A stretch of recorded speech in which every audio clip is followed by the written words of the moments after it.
خان سنگھ، یہ سارے عبداللہ حسین کہ ایک ایک کس کس کا نام لیا جائے.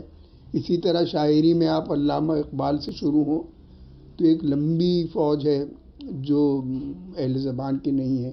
اس میں پنجابیوں کا بڑا حصہ ہے اردو کی ترویج و ترقی میں، اور پنجاب نے اردو کو گود لے لیا ہے، یہ کہنا چاہیے. اور ہے بھی بات یہ ہے کہ اردو جو ہے وہ پنجابی کی آپ ایک شکل کہہ لیجئے. بعض لوگ تو یہاں تک کہتے ہیں کہ یہ نکلی ہی پنجابی سے ہے. خیر اب یہ بحث نہیں.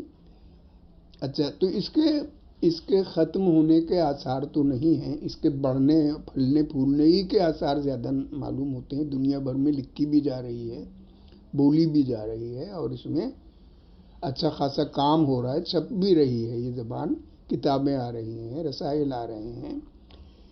تو جس طرح کے دوسری زبانوں میں عموماً تبدیلیاں ہوتی رہتی ہیں وقت کے ساتھ ساتھ، وہ تو اردو میں بھی ہوں گی، وہ تو ایک فطری بات ہے. لیکن ختم ہونے کے دور دور تک کوئی آثار نہیں ہیں، اور یہ بڑی خوشی کی